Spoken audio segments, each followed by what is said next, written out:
thanks for coming in today. It's really good. Today we're going to try and answer some questions that have been posed by the Facebook group, a collection of several hundred people who've come together they're now adults who were bereaved as children, like yourself. So I think we've got about 5 today that we're able to cover.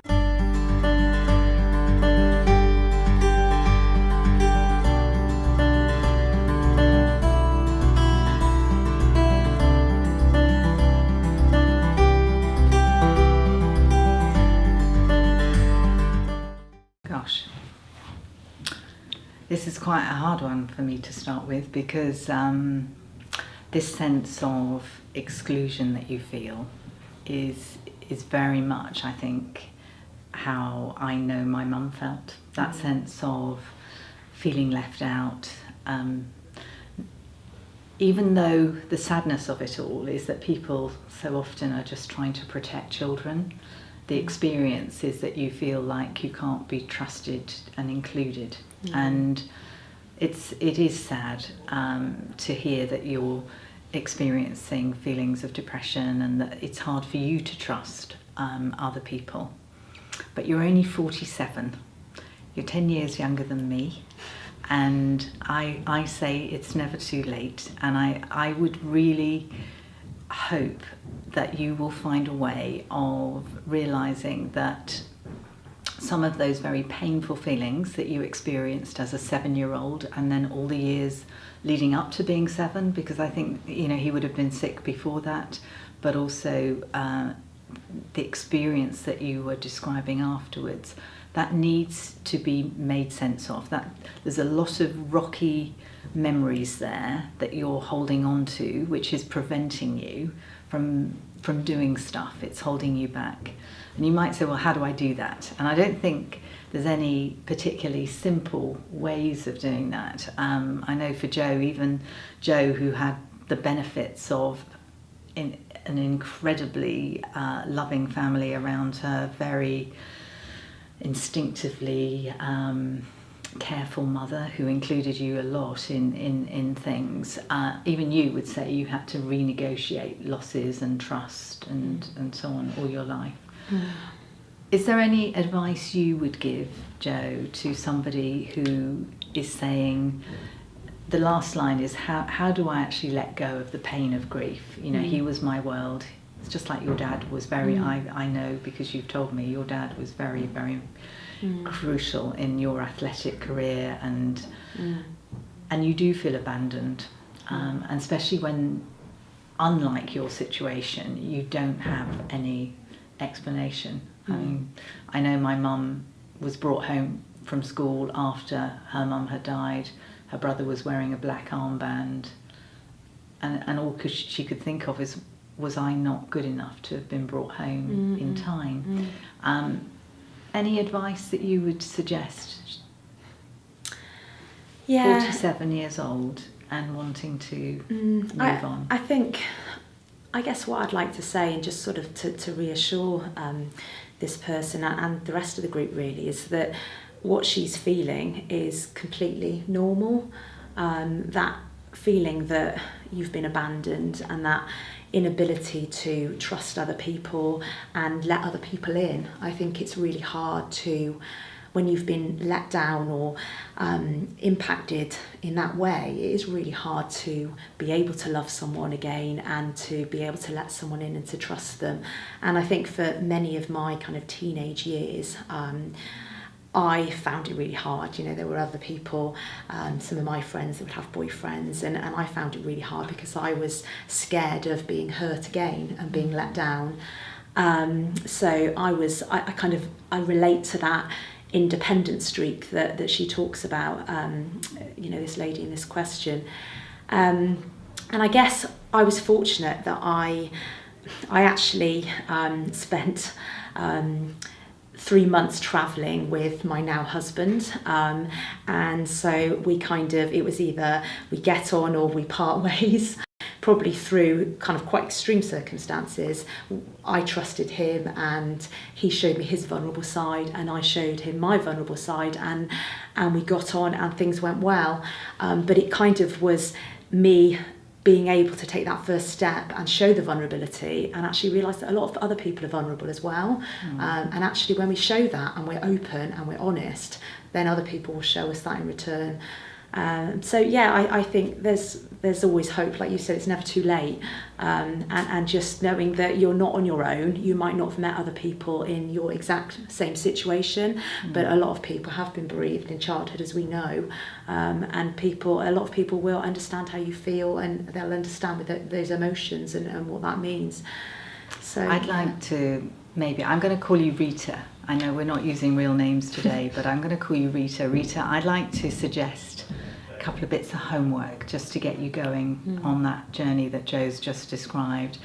One of the things I'd like to suggest that you really think about is forgiving your mum for not including you.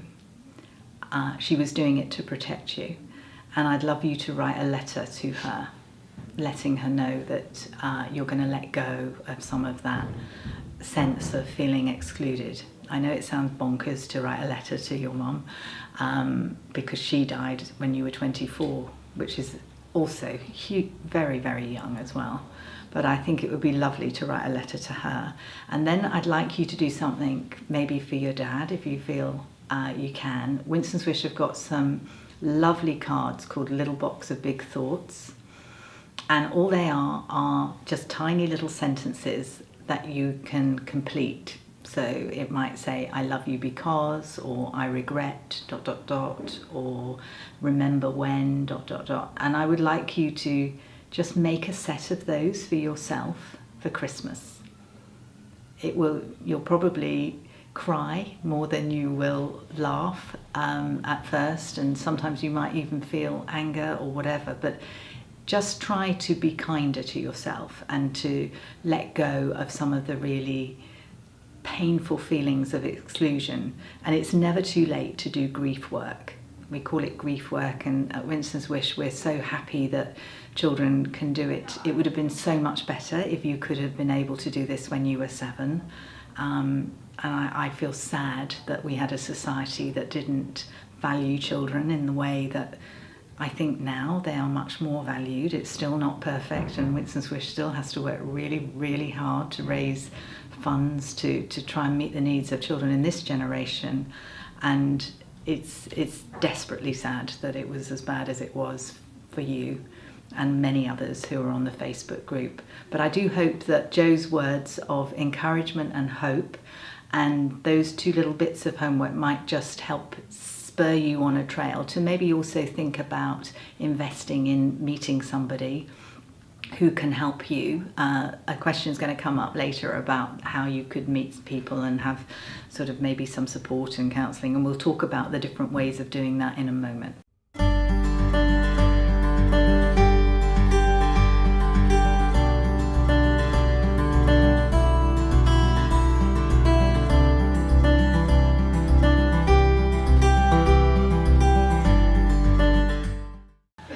Any thoughts? You were in your teenage years, weren't you, when Dad died? What was that like for you, fitting in with your friends, just kind of trying to, even telling them that did you have a story? What did you say? I was 14, so you're dealing with all that kind of adolescent stuff anyway, which is difficult. I felt that my sister, who was 17, her friends were, I suppose, a little bit more emotionally able to help support her. I remember they were very good at sort of, sending her cards and just being there for her, looking out for her. Whereas my friends, it was a difficult age. Some of them were very supportive, but they didn't really know what to say, which is quite understandable. So you do feel like it is hard because you're going through something very different to your peer group, and people are going out and they're having fun, and there's a part of you that feels like, I don't know if I should be going out and having fun. And you do just want to fit in at that age, don't you? Yeah. So in a way, I think what Anna's saying resonates a lot, I think, with certainly the stories I've heard. And I suppose this aspect of feeling responsible for the parent who's alive is a really interesting one, actually. I know some parents are lucky enough to to maybe meet a partner that they feel comfortable with, which happened, I think, with your mum reasonably sort of soon after your dad died, a few years after your dad died, was it? And I know with my mum that was actually quite an issue, actually, because my mum's dad met somebody and didn't tell any of the children in the family that he'd met anyone, and in fact married them, unbelievably. She was out at a friend's house and she said, "Oh, I'm going to rush home and get Dada his tea." And this neighbour said something like, "Well, I wouldn't be rushing home because he's away to be married today." And that sense of just, again, rushing home, I think she bolted the door and didn't let the newlyweds in, set up quite a difficult step parenting relationship. So I think Anna's question for me is quite, it's an interesting one that she's saying, was it normal to try and continue going out, fitting in with her peer group, and is it okay not to feel totally responsible for somebody at home who is clearly in a deep and darker place? And I suppose what I would say to you, Anna, is that I think your reaction is very normal, and that the grief work that your mum has to do to some extent is her responsibility. In family life we all want to kind of support each other, and I think with grief sometimes people take turns in grief. It's interesting, nobody gets completely desolated by it all at the same time, it seems, but I think it's particularly tough. I think you're raising a really interesting point about how you actually allow the person, your mum, to reconstruct their own life, which they have to do. You cannot be responsible for them forever, otherwise you will never go on to form your own relationships, which I hope you have been able to do that. So thank you for that question. That was really helpful, and I'm sure there'll be other people in the group who've had experiences both of parents who've never remarried and feeling responsible for them, like you maybe did, and also parents who married either and found partners who they loved or partners who they didn't. I know for my mum, she found her stepmother quite tricky, and in fact she was a lovely woman, but it was more she hadn't been able to get over the loss of her own mum, so the idea of bringing in a new partner was just complicated.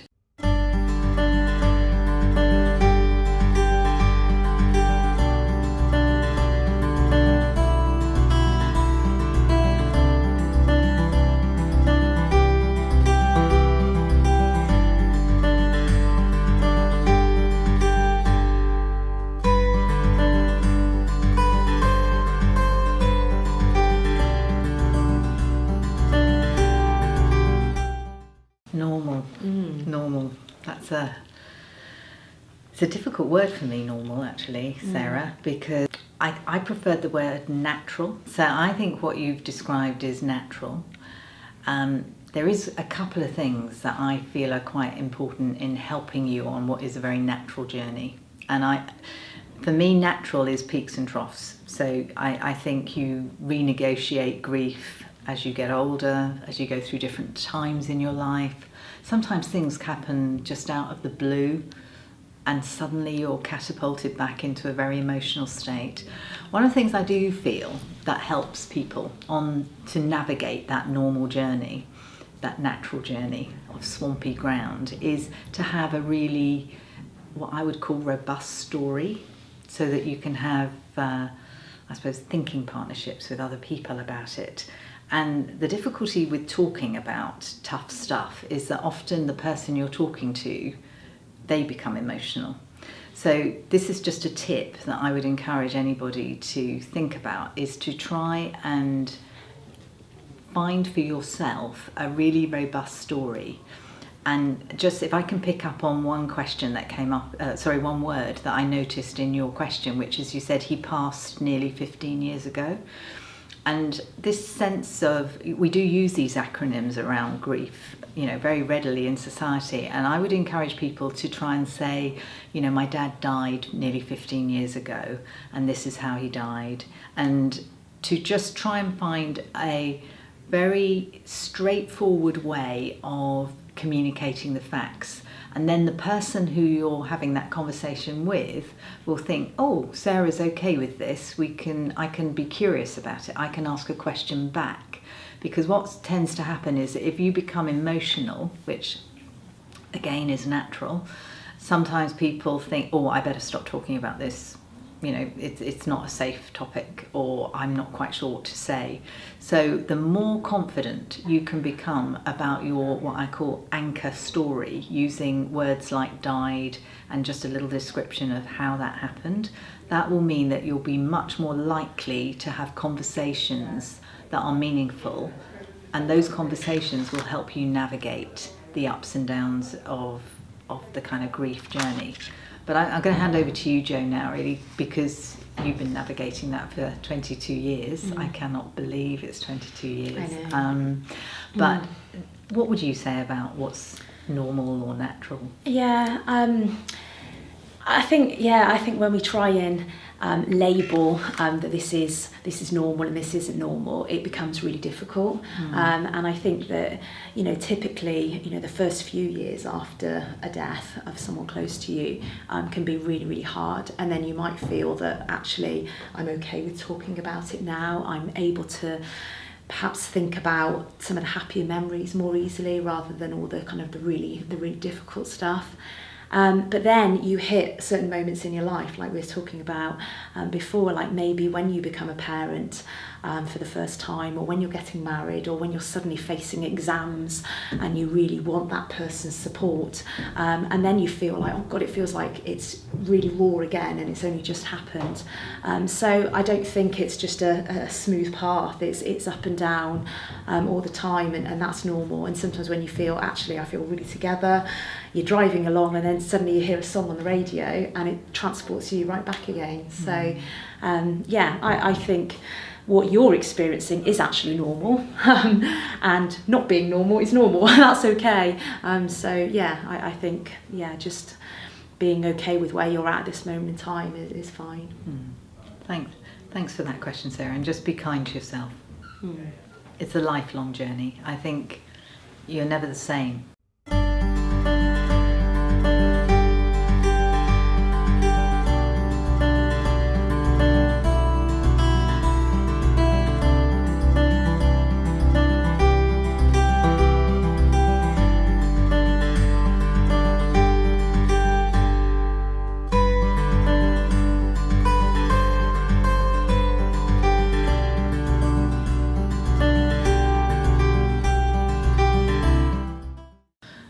Amber's getting at, Jo, is the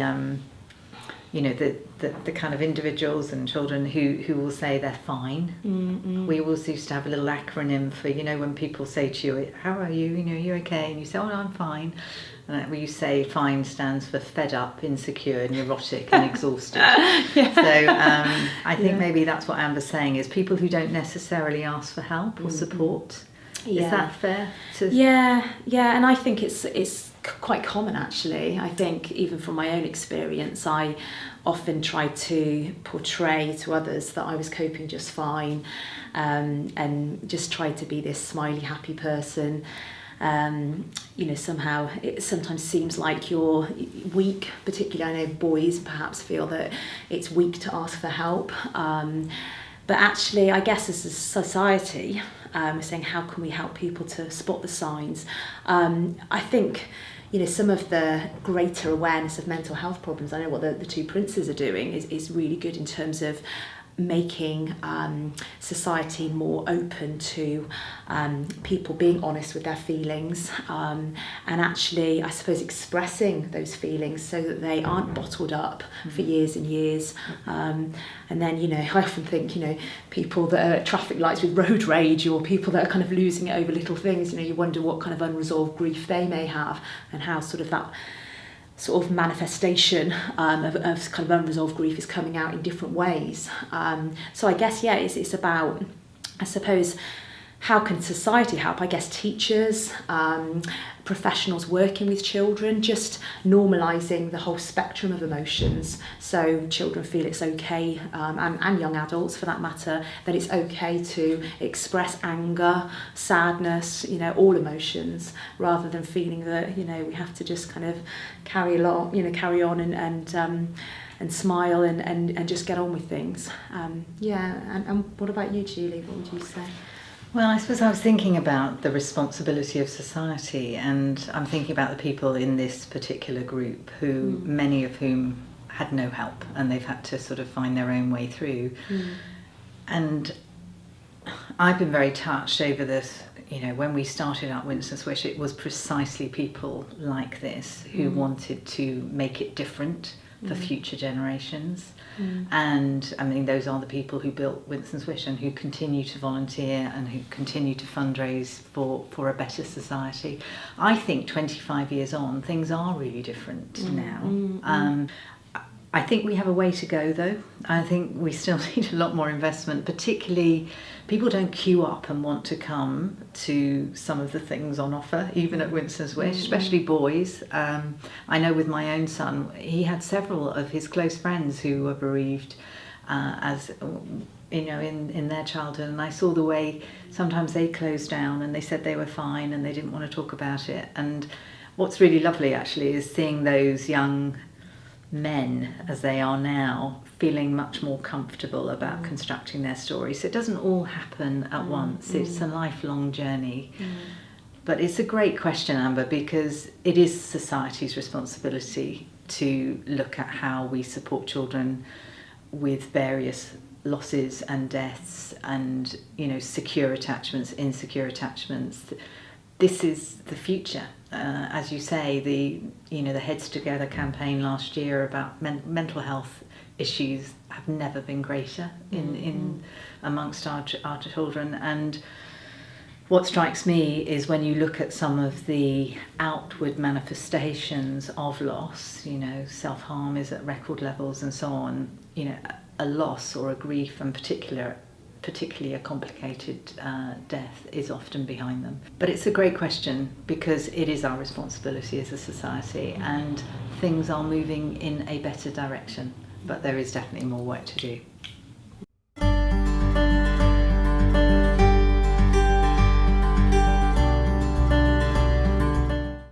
Great question, Hannah. Well, I think first of all, I'm glad that the actual group is feeling like a sense of belonging. That's good. We all want to belong. Maybe if I talk about two different things, because I know some other people have also raised the question about whether Winston Swish could maybe organise something similar to what it does for children. So I'll come to that in a minute. That's the kind of sense of meeting together and having what we call peer support experience, which Jo would have experienced with her brother and sister probably 20 odd years ago now. But if I just talk about something that might be a bit more straightforward, which is accessing counselling, therapy, whatever, coaching. I'm a big lover of coaching now. I'm an executive coach now. I think the thing I would suggest about that, Hannah, is you need to find the right person, and that's all about chemistry.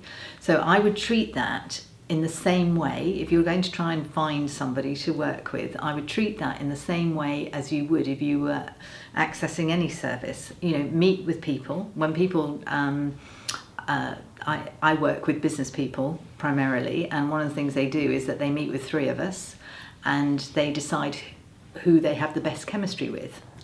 And I think it's the same. I was quite saddened by the fact, looking at some of the comments, some of you have had difficulty finding the right counsellor or the right therapist where you felt you could settle in. So really do be quite careful about this investment that you're going to make in yourself. You're going to put aside the kind of money that you would probably spend on a holiday, which again, I just want to make that point. Invest in yourself. I know, these things are not available very easily on the NHS, and this may be extremely difficult for people to justify, but I think it really helps going through memories from the past, looking at how you tell your story, trying to settle down some of the feelings that are constantly causing you to trip up as an adult. And I think even, you know, people like Joe, and there's several others who I think have joined the group who did have input as adults. It's fine to sometimes do work on that as an adult. And thank you for allowing me into your communities today. Joe is an adult who was bereaved as a child. I'm not. I became an orphan, I guess, age 57. So thank you for allowing me in today and for being able to kind of think carefully about some of these really brilliant questions that you've raised. Keep the questions coming in, keep the communication going. Thank you.